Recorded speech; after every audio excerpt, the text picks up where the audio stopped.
मौलाना फजल रहमान किसको कह रहे हैं? बलूचिस्तान में और जनूबी अजला में, केपी में, वो उसी को कह रहे हैं जिसको बिलावल सुनाना चाह रहे हैं मुस्लिम लीग नून के नाम से कि हमें रास्ता दो, हमें रास्ता दो।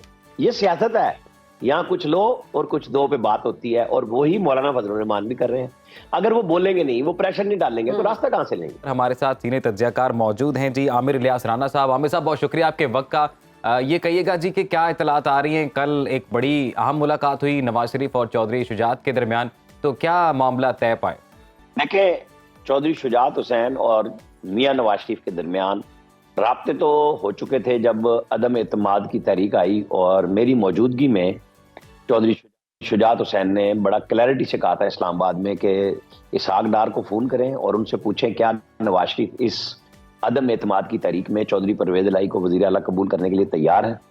अगर वो ओके करते हैं और ये नवाज शरीफ से सुनना है, फिर हम इस पे जाएंगे। चौधरी सालिक को उन्होंने ये बात कही थी, वहां मुन्नस इलाही भी बैठे हुए थे, वहां चौधरी परवेज इलाही भी बैठे हुए थे, तारिक बशीर चीमा भी बैठे हुए थे। अच्छा। तो मैंने ये बात इसलिए इतनी पुरानी कही कि इसके बाद दुआए खैर हुई थी, और उसके बाद वो जनरल बाजवा का फोन का नाम आया और वो लोग इमरान खान के पास चले गए, और दोनों फैमिलीज में एक घर में दरार पड़ गई, बरादरान से वो अलग अलग हो गए। चौधरी शुजात हो गए, चौधरी परवेज इलाही हो गए, और उनके छोटे भाई चौधरी वजहात शुजात साहब के, वो भी परवेज इलाही साहब के साथ चले गए थे, जो कि अब 9 मई के बाद वापस आ चुके हैं अपने बेटे के साथ। और मुन्नस इलाही और चौधरी परवेज इलाही अलग हैं। उन्होंने, वो पीटीआई के सदर भी थे, और कल दोबारा उन्हें बना दिया गया नए इलेक्शन के बाद में, क्योंकि कल नामजदगियां हुई हैं। तो ये तो फैमिली में तो दरार आ चुकी, और अब इलेक्शन लड़ने की बात है। चौधरी शाफे हुसैन से भी मेरी बात होती रही है, और उनको यही था कि जब नवाज शरीफ से मुलाकात होगी तो बहुत सारी चीजें हमारी क्लियर हो जाएंगी कि बड़े चौधरी साहब, मतलब उनके वालिद साहब इसी में है कि नवाज शरीफ से जब होगी बात हम फाइनल कर लेंगे, और हमारा फड्डा नहीं होगा। हमारी मुतालबात ज्यादा है, और जाहिर है हर सियासी जमात यही बात रखती है कि ज्यादा करेंगे तो कुछ हिसाब किताब लेंगे। लोग उनके साथ नए भी शामिल हुए इन दिनों में भी। राना साहब, सीटों के मामले पे कोई इत्तेफाक हुआ? कहा यह जा रहा है कि नून लीग की जानिब से 2 सीटें ऑफर की हैं, और काफ लीग जो है वो 10 सीटें मांग रही कौमी असम्बली की, ऐसी कोई बात हुई? नहीं, देखें, मैं आपको बताऊं, उनकी जो जेन्युइन सीटें हैं ना, वहां से पीएमएलएन इनकार कर ही नहीं सकेगी। जेन्युइन से मुराद ये है कि ग्राउंड सर्वेज हो रहे हैं कि वजाहत साहब के बेटे लड़ते हैं इलेक्शन जलालपुर जट्टा से, गुजरात शहर से सालिक हुसैन है, शाफे हैं, शाफे दोनों सूबाई असम्बलियों पे लड़ना चाह रहे थे, गुजरात की भी और कुंजा की भी, और इनकी मंडी बहाउद्दीन से सीट मांग रहे थे। तारिक बशीर चीमा का ख्याल ये था कि वो न सिर्फ भावलपुर से बल्कि वो भावल नगर से भी लड़ना चाह रहे हैं, जहां से उनके एक दफा भाई पहले ही पीएमएलएन के टिकट पे जीत चुके हुए हैं। तो ये बार्गेनिंग होती है लोगों की कि जी हमारी यहाँ पे भी सीट है, हमारी यहाँ पे भी सीट है। आपको याद है कि चौधरी आबिद रजा कोटला गुजरात के ही जो पीएमएलएन के एमएनए है, वहां पे चौधरी साहब, चौधरी वजाहत के छोटे बेटे के ऊपर पथराव भी हुआ था। इन दोनों की आपस में बड़ी पुरानी मुखासमत है, एक ही जिले में रहते हुए।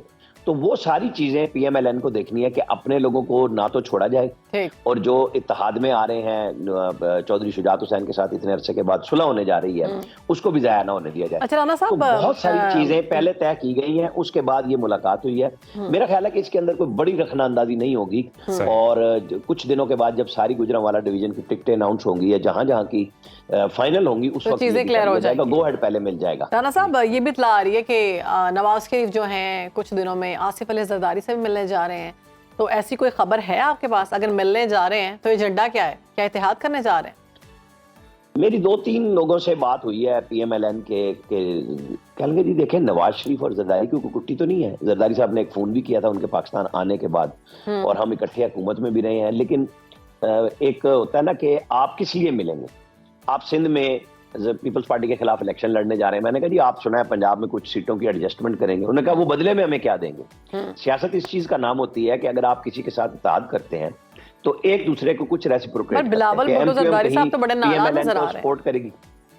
मैं कह रहा हूँ ना, पीएमएलएन कहीं सपोर्ट करती है एमक्यूएम को कुछ कराची के एरियाज में, और कहीं एमक्यूएम पीएमएलएन को सपोर्ट करती है, जीडीए करती है। तो ये बात नजर आती है। वो कहते हैं सिंध में पीपल्स पार्टी ने हमें तो कुछ नहीं देना, तो हम उनको पंजाब में क्यों दे देंगे। हाँ, अगर कोई बड़ी बात होती है आगे चल के, अभी इलेक्शन शेड्यूल आने वाला है। अच्छा। और 17 दिसंबर से मेरी ये खबर है कि कागजात नामजदगी जमा होने शुरू हो जाएंगे, और उससे 1 या 2 दिन पहले 15-16 को बाकायदा शेड्यूल जारी हो जाएगा। उसके बाद बहुत सारी चीजें और ओपन होंगी। हमें जब कैंपेन चलती नजर आएगी, लोगों ने कागजात जमा कराने हैं, तो फिर टिकट भी जमा कराने हैं। तो ये अब बस चंद दिनों की बात रह गई है। बिल्कुल चंद दिनों की बात रह गई है। आमिर साहब, आप चूंकि नून लीग की जो है अंदर की भी खबरें आपके पास होती हैं, तो ये बताएं कि अभी हालिया दिनों में जो इख्तलाफ हम देख रहे हैं, नून लीग की अपनी जो क़यादत है, जो लीडरान है, उनके माबैन इख्तलाफ है, तो क्यों ये इख्तलाफ है? इसकी बुनियादी वजह क्या है और क्या सिर्फ अब इलेक्टेबल्स पर ही रिलाय किया जाएगा नून लीग की जानिब से भी? देखिए, जहां इख्तलाफ की बात आ रही है वहां ये है कि एक बड़ी पार्टी है और लोग आपस में खुल के बात करते हैं। कोई फौज की रेजिमेंट तो है नहीं कि ऑर्डर आएगा और सबको सिर्फ ओबे करना है। ये बात है ना, एक सियासी जमात है, डिसिप्लिन के तकाजे पे बेशक दानियाल अजीज को शोकाज भी दिया, लेकिन साथ ही राना सनाउल्लाह ने कहा हमारे वो भाई हैं, और उसके बाद से वो दानियाल भी कुछ ठंडे पड़ गए और बाकी मीडिया ठंडा पड़ने नहीं देता। जैसे सागडार और मिफ्ता इस्माइल की लड़ाई उनसे ज्यादा हमने कराई। ज़ाहिर है प्रोग्रामों में चस्का चाहिए होता है, गुफ्तगू करनी होती है। ये बड़ी सियासी जमातों में हमेशा परिंदे प्रवास करते हैं जब इलेक्शन का मामला चस्का क्या चाहिए होता है, वो लीडरान खुद आके या तो सोशल मीडिया पे कोई ट्वीट करते हैं तो या आपको बात करते हैं, तो फिर ऑब्वियसली मीडिया ने तो वो रिपोर्ट करना है ना मामला। साहब चस्का से मुझे याद आया, मौलाना साहब कह रहे हैं, मैं ये नहीं कह रहा कि मीडिया का कसूर है, जब उन्होंने किया है तो फिर मीडिया आ गया ना, तो शुरू हो गया काम। यही हमारा काम है ना कि अगर आप ना बात करते, आप अंदर की बात बाहर ही ना निकाले तो कैसे होगा? रिपोर्ट कैसे मतलब हमारा काम है कि उनसे पूछना, हम बात करेंगे, हम पीटीआई से भी बात करेंगे, हम पीपल्स पार्टी से भी करेंगे कि वो क्या चाहते हैं। बशीर मेमन साहब का अपना एक नजरिया है, जो उनकी पार्टी के सूबाई सदर है पीएमएलएन के, वो कहते हैं नहीं, हमने जरदारी मुखालिफ वोट को इकट्ठा करके नतीजे लेने हैं। लेकिन मेरे ख्याल में मौलाना फजलुर रहमान कह रहे हैं कि कोई भी जीते प्रेसिडेंट तो मैं ही बनूंगा। इतना कॉन्फिडेंस कैसे? ये उनके हाफिज अब्दुल्ला साहब ने कहा था, जी अब्दुल्ला जो तर्जुमान भी हैं। बिल्कुल। तो देखिए ना, जैसे बिलावल वजीर आजम, उसने कहा कि मैं बनूंगा, उसकी पार्टी सारी कह रही है वजीर आजम। नवाज शरीफ चौथी दफा वजीर आजम, कौन कह रहा है? पहले मुखालिफिन कह रहे थे, अब पीएमएलएन की अपनी पार्टी कह रही है। ये होता है, अगर आप कुछ कहेंगे नहीं, आप बेचेंगे क्या? मतलब जो लोग वोटर आते हैं, सपोर्टर आते हैं, आपने उनको बताना होता है कि हमारे पास ये मनसब होगा इस दफा। राना साहब, जेयूआई पे कुछ और भी कह रही है, और वो ये कह रहे हैं, मौलाना साहब भी ये कह रहे हैं कि जो सूरत हाल है केपी में, बिलखसूस जो लॉ एंड ऑर्डर की सिचुएशन है, उस हालात में तो इंतखाबात मुमकिन नहीं है, जबकि जो बदअमनी का शिकार है और केयर टेकर सेटअप कह रहा है कि जी इंतखाबात हो सकते हैं। तो फिर किस चीज का डर है मौलाना साहब को?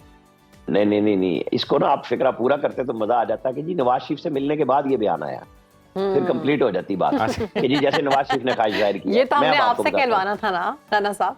नहीं, मैं आपको बताता हूँ कि ये बिल्कुल उसी तरह की ख्वाहिश है जैसे बिलावल भुट्टो कह रहे थे पीएमएलएन से कि हमें लेवल प्लेइंग फील्ड नहीं मिल रही। जरदारी साहब मौलाना फजल रहमान किसको कह रहे हैं? बलोचिस्तान में और जनूबी अजला में, केपी में, वो उसी को कह रहे हैं जिसको बिलावल सुनाना चाह रहे हैं मुस्लिम लीग नून के नाम से कि हमें रास्ता दो, हमें रास्ता दो।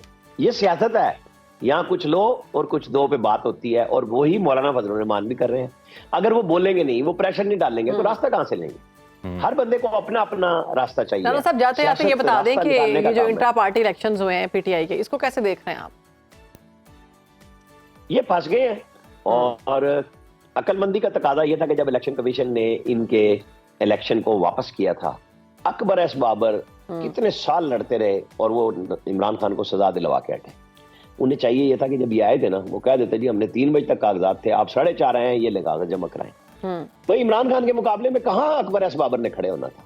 कहाँ, मतलब कुछ सोच सकता है?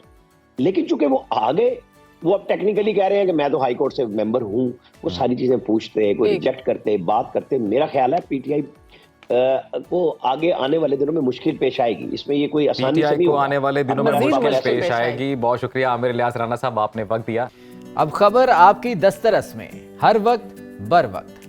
अभी सुनो न्यूज के YouTube चैनल को सब्सक्राइब कीजिए, बेल आइकॉन पर क्लिक कीजिए और बाखबर रहिए मुल्की और बैनुल अक़वामी हालात से यकीन के साथ।